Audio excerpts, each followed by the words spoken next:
Welcome to the Metamorphosis Project podcast. I'm your host, Tenya Eickenberg, and this is a space where transformation begins. Here, we dive deep into energy healing, self-care, and the power of mindset to help you break free from old patterns and design a life that feels aligned, vibrant, and authentically you. Each week, we explore the tools, techniques, and real-life experience that guide us toward lasting healing and growth. Because true metamorphosis isn't just about change. It's about becoming who you were always meant to be. Now, let's get into this week's conversation. Welcome back to the Metamorphosis Project podcast. I am your host, Tenya Eickenberg, and today we're talking about the mother wound healing without shame. So healing our mother wound without feeling that guilt or shame that might come along with it. Because you see, over the past week, I was in the middle of a session with someone, and this beautiful soul who has been doing all the work, showing up for herself, told me something that kind of took me back. She said, I feel guilty for even admitting or feeling like I have a mother wound.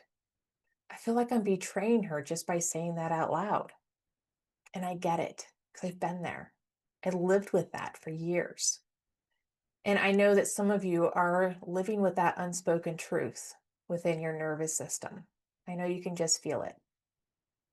So I want to break down some things that I felt when I was going through this healing of my mother wound. So a few things that I would ask myself, or I would think to myself, is maybe I'm just being too sensitive. Maybe I expect too much from my mom. Maybe all of this pain is my fault. Was I not a good enough daughter? Oh, the number of times I asked my husband that during this healing process is too many to count. But there was a time when I couldn't even say the word mom without a lump just forming within my throat. I have asked myself this countless times. Am I being too sensitive? Not because I truly believed it, but because somewhere along the way, I learned that having deep emotions was wrong. And the truth is, I don't remember anybody telling me that I was too sensitive. But I do remember the looks, the emotional shutdowns, the stop being so dramatic, the tones. I remember being told that I need to suck it up, that I need to stop crying. I was made to feel like I was making a big deal out of nothing. And those messages were spoken with such frustration and confusion. And maybe they were even spoken with love, but they landed in my little body. And it showed up like emotions are bad, that my tears were inconvenient. And if I wanted to be loved, I needed to stay quiet. I needed to be easy and not too much. So I stopped crying in front of people. I would shove my feelings down. I stopped speaking up for myself. I learned to regulate my emotions by repressing them. And that's how a child who feels deeply becomes an adult who second guesses every emotional wave. An adult who wonders, am I overreacting? Or worse, convinces themselves that they are. Now I know I wasn't too sensitive. I know this now. I was simply unprotected. And when a child feels deeply in a space where emotions aren't held, they build up walls instead of trust. They create wounds. Sensitivity without support feels like shame. Sensitivity with safety, it's where your intuition grows. It's where compassion blooms. So how do we reframe this? When we feel that surge of emotion, we pause, we listen, we remind ourselves, I'm allowed to feel this. There's wisdom in this wave. This is my heart speaking to me, and it's time to start listening. Sensitivity is not a flaw. It's a frequency. It's how we know what is real. It's how we connect. It's how we heal.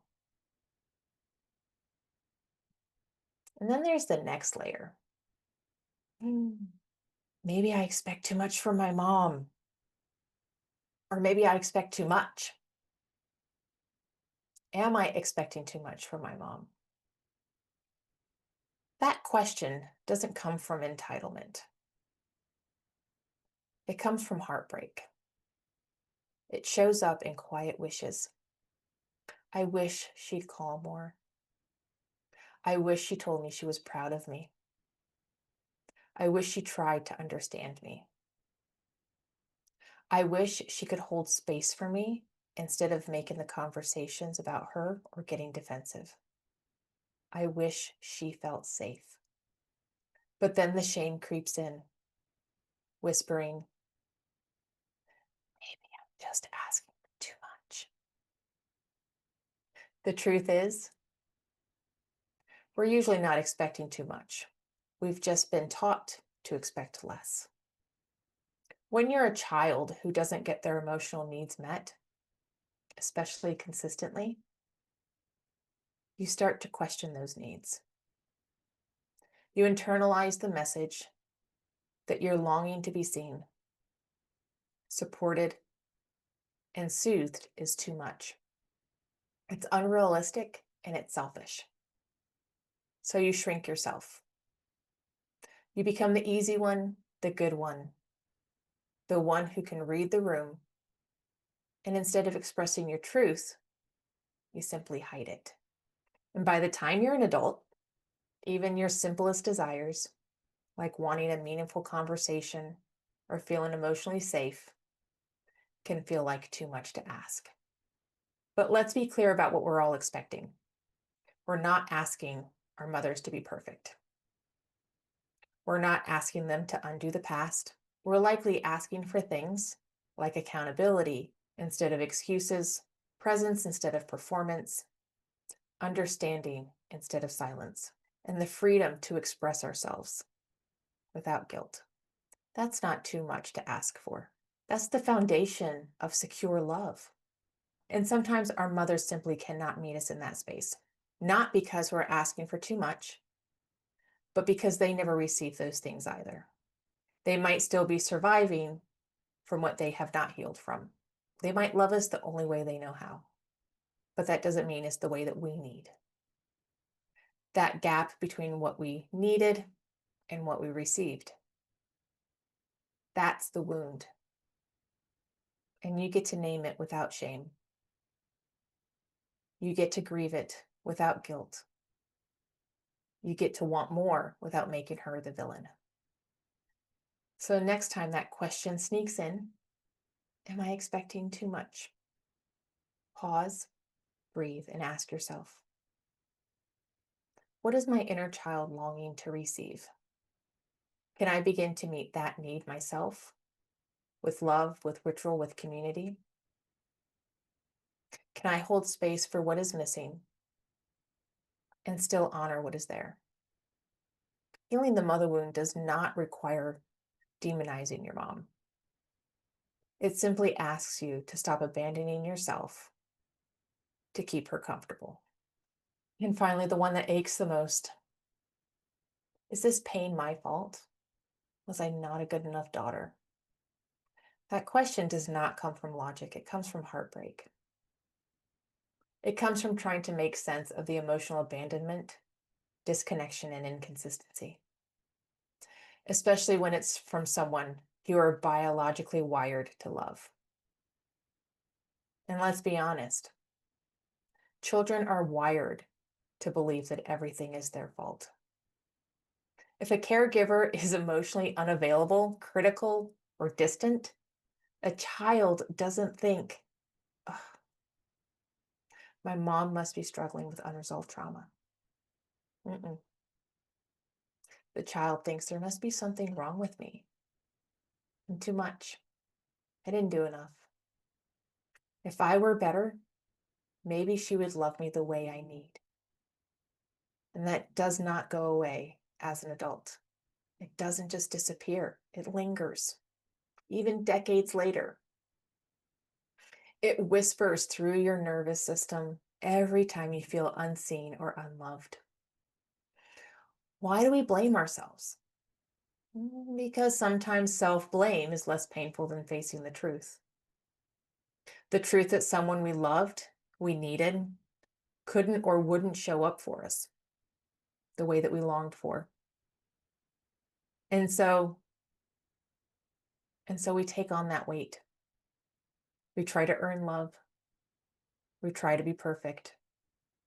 We try to raise up to their definition of perfection. But here's what we should have been told. You were never responsible for that pain.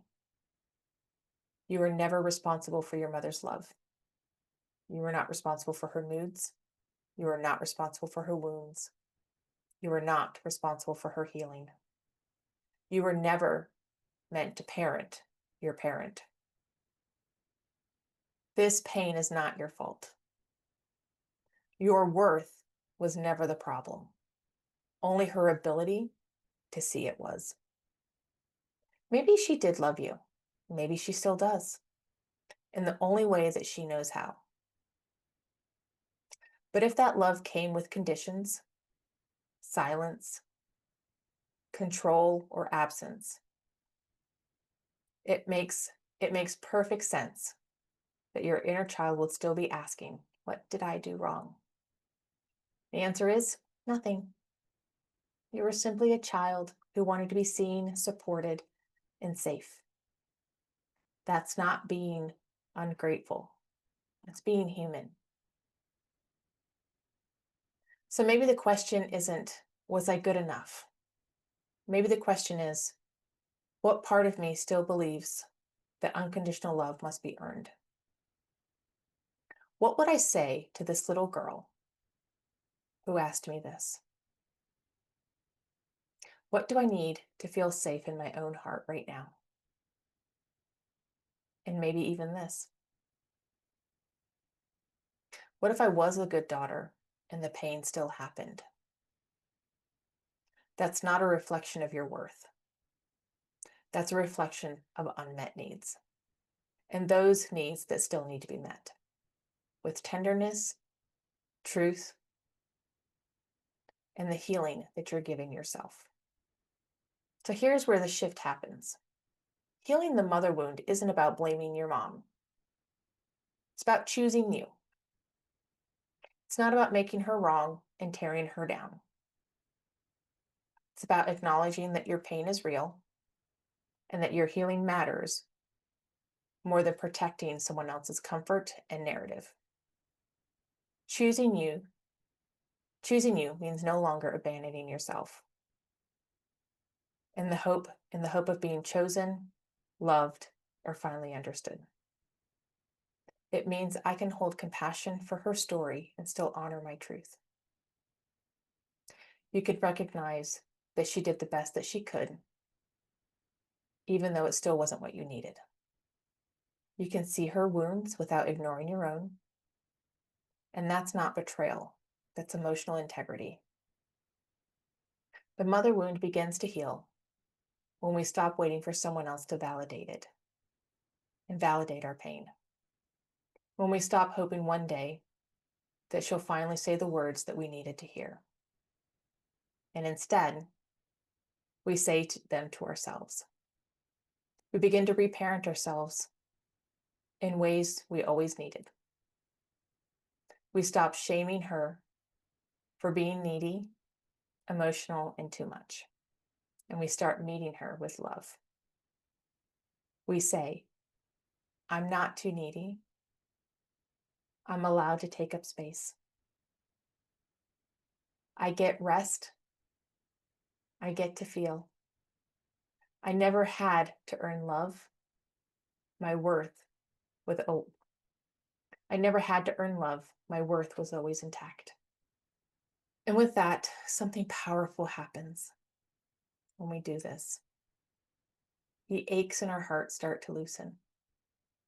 The weight we've carried begins to lift, because the more I gave myself what I once craved, the emotional safety, the honesty, the permission, the less power she had over me.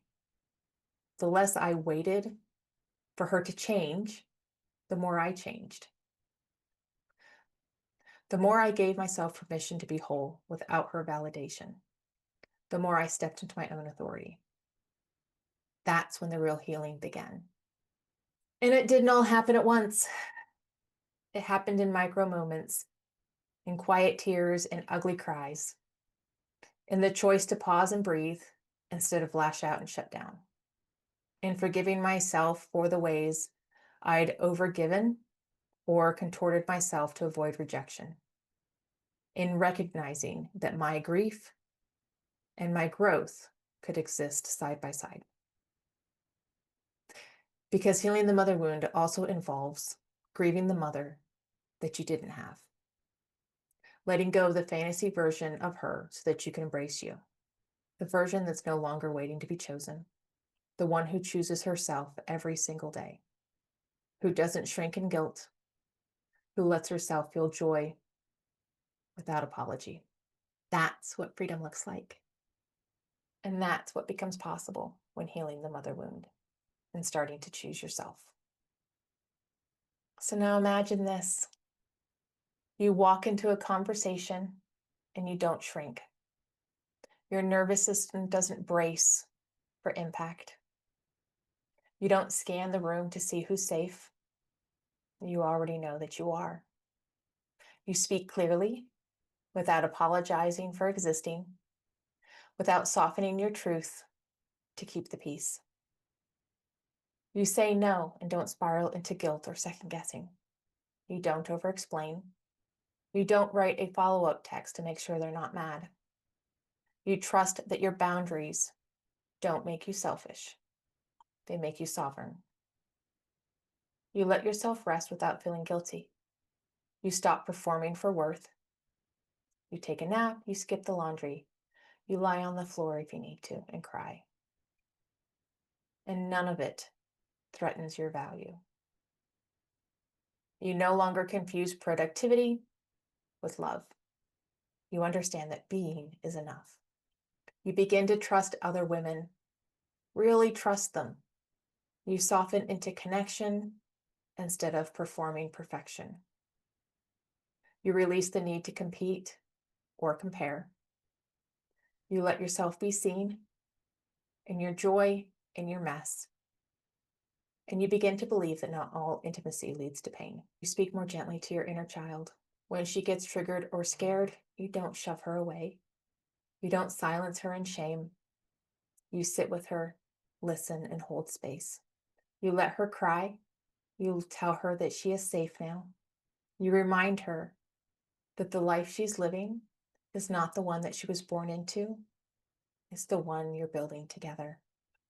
You show up in relationships without fear or obligation, but from fullness.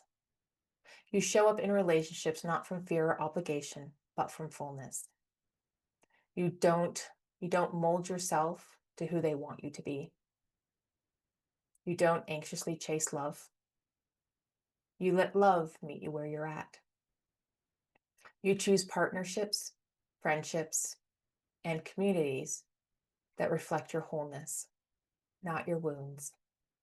You begin to mother yourself the way you always needed, with tenderness, with consistency, and with presence. You ask yourself questions like, what do I need today, my love? You create rituals that make you feel grounded and connected. You become your own safe space. So what happens next? What happens once you heal and clear away your mother wound? You begin to feel free, not just in your choices, but in your body. You begin to feel whole, not just in moments of peace, but in the midst of chaos too. You begin to feel home within yourself. You stop living from the pain of the past and start creating your life from the present. You stop chasing that version of yourself that is more likable, more perfect, more digestible. And instead, you anchor into the real you. You begin to live your healed life, not continue to survive in your unhealed life. That's what happens when you heal your mother wound. Not with shame, not with blame, but with sovereignty. You reclaim your voice, you restore your nervous system, You remember who you were before you were taught to hide your softness. This is the beginning of your return to yourself. And it's not just healing, it's liberating. If this spoke to your soul, if you're ready to stop carrying that wasn't yours to hold in the first place, I want to invite you into something deeper. Join me inside the Metamorphosis Project University membership. The month of June will help to clear the mother wound on an energetic level so that you can do more of the conscious work, giving you that space to work through it and to heal from it. We do this work together. Weekly group clearings, self-care tools, and support that actually meets you where you're at. Or you can book a free energy clarity session to see if you have a mother wound and what we can do to help you to clear it. The link is in the show notes. Your healing doesn't have to be heavy. It can be sacred. It can be soft. It can be shared. You are worth spending your time on. Thank you so much for joining us on the Metamorphosis Project podcast. I hope today's episode brought you inspiration, joy, and a spark of empowerment. Remember, transformation is an incredible journey, and every single step you take towards self-care and healing brings you closer to the life you truly desire. If this episode uplifted you, please subscribe, rate, and leave a review on your favorite podcast platform. Your support helps us to share this journey of hope, resilience, and joy with many listeners. For more tips, support, and inspiration, come and visit us at designyourexistence.com. Until next time, keep growing, keep healing, and keep shining brightly. You are absolutely worth every bit of love and care you give to yourself. Take care, stay joyful, and be well.